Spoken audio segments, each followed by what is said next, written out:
Let me clear something up. Most freelancers are broke because they get easily distracted and start doing all the wrong things, not because the market's too saturated. And if that stings you a bit, good, because the one change I'm about to give you can potentially change your life in the next 30 days. And the reason I know this is because it did for me, going from averaging 5K a month to 25K a month, all while working less hours and securing higher quality clients. Now, the first thing you should know is that freelancers love motion more than progress. They love feeling productive more than actually being productive. And the difference between I'm busy and I'm actually moving forward, well, that's the gap that keeps so many freelancers stuck at $500, $1,000, maybe even $2,000 a month and never being able to break out of it. That's why today I'm giving you the straight truth on exactly why you're stuck and exactly how to get out with tangible, practical advice that you can literally implement today.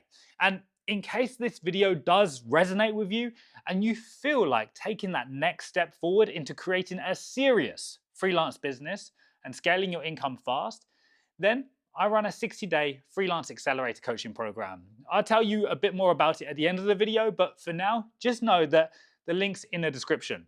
Because right now, it's time to get into the real reason that you're not making the money you should be making. All right, let me whiteboard this out for a second because I want to show you exactly where most freelancers are spending their time. Now, on the left side of this board, this is where 90% of freelancers live, especially if you're running gigs on Fiverr right now. You're tweaking your thumbnail for like the 18th time, hoping your click-through rate might increase.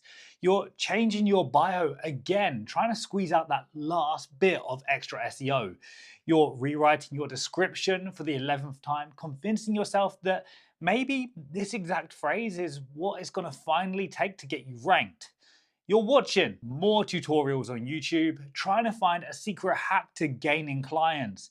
And you're improving your branding for the second time this month because you just don't feel like it's strong enough yet. And look, all of that is fine, but the chances of any of those things actually bringing you in real clients is a solid 4 out of 10 at best. Now, let me show you the right side of this whiteboard, the things that you could and should be doing.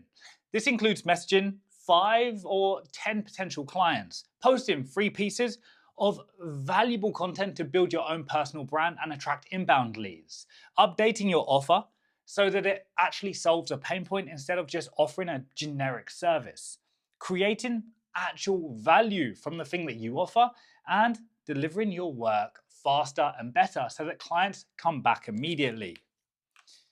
And let me give you a real example on this last one.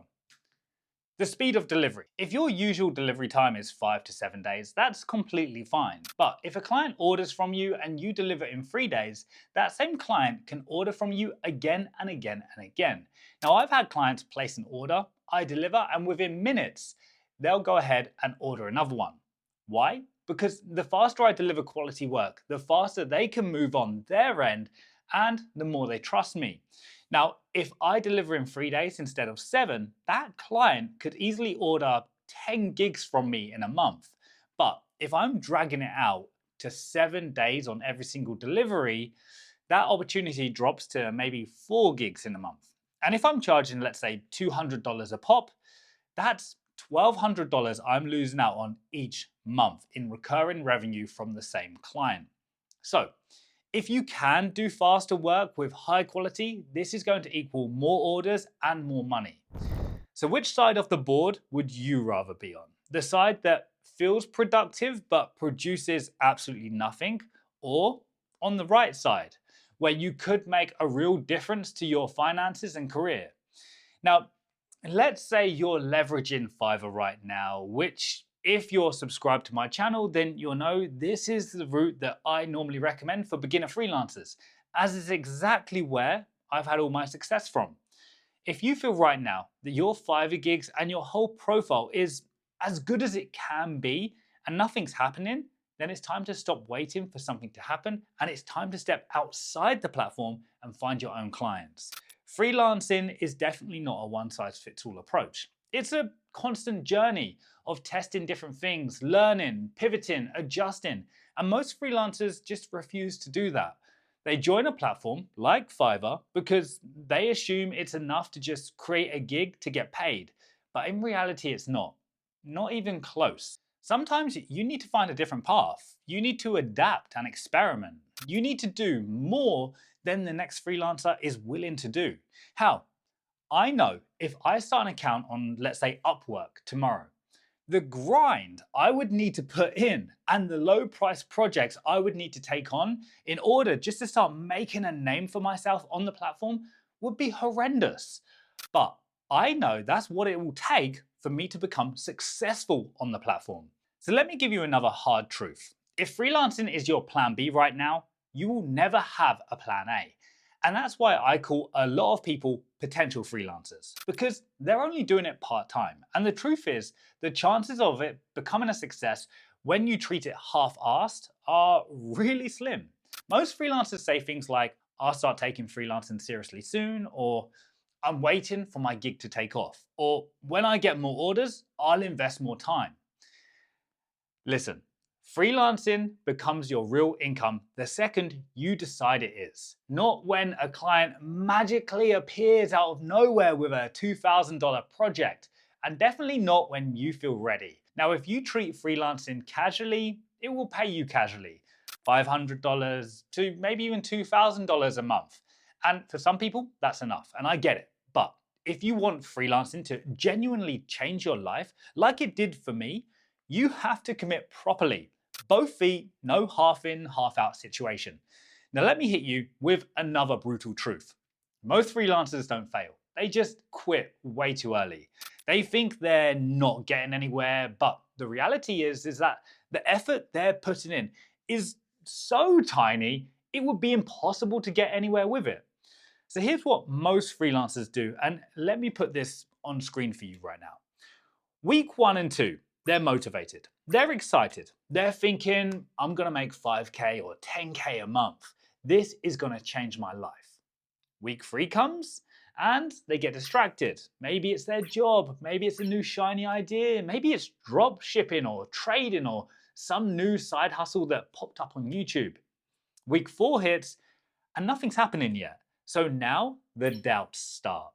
Doubts about the path, doubts about the platform, doubts about themselves. And by week 5, a new idea pops into their head, so they scrap everything and start over with no consistency or focus. By week 7, they're burnt out. By week 8, they're messaging me in the comments asking why they haven't received any orders yet. Now, just imagine going to the gym and switching your routine every 4 days. What kind of progress would you actually see? Hardly any, right? But if you stick to the same routine for 4 to 6 weeks, you'll see real progress. And freelancing is exactly the same. You don't need more skills, ideas, time, or focus. Just pick one thing, commit for 4 to 6 weeks, and go all in every single day. And once the breakthrough comes, once you start getting orders, that's when the real work begins. But this is where freelancers face a fork in the road. Either work hard or work smart. Working hard is delivering orders all day, reacting to everything, replying to every message, and grinding effortlessly. It's pretty labor intensive. Smart work, on the other hand, builds leverage, momentum, and income that compounds. And here's the thing. Smart freelancers also work hard, but hard work isn't their strategy. Let me give you an example. My video editor came to me last week and showed me a conversation they were having with a client. Red flags everywhere, seriously. The client didn't know what they wanted, they had no examples, no direction, and my editor was asking random questions because he didn't have a system. Every freelancer needs a list of like 4 or 5 questions they can send to clients who have no idea what they want, because you will get these clients, and this will save you from disaster. It avoids disputes and it helps you understand exactly what they're imagining, even when they don't even understand it themselves. Well, long story short, he didn't do that. And of course, the client complained, didn't want to pay, and the order got cancelled, all for $50. When all of that could have easily been avoided with a simple 5-question system. Also, when I personally see red flags, I charge more. I like to call it a difficulty surcharge. Now, if they pay it, cool. If they don't, it doesn't bother me because I will not negotiate with them. As at the end of the day, it's going to save me from working with a nightmare client. Now, let me end this with the simplest thing that will make the biggest difference: your daily non-negotiable system. Now, if you want to go from $500 to $10,000 a month, here's the list. Message 5 to 10 potential clients. Improve one part of your offer. Post one piece of content to build your brand per day. Deliver faster than expected. Track your metrics and reflect weekly on what's actually working, and then double down on that. If you do these 6 things every single day for the next 30 days, your freelance income will not be the same. It's honestly that simple. And I'll put all of these 6 tasks in the description as well so that you've got them in writing and you can copy and paste them. And again, if you do want my help doing all of this properly, check out the 60-day Freelance Accelerator program. It's the closest thing to guaranteed progress that you can get in the freelance ecosystem right now. Links down below with all the details you'd ever need.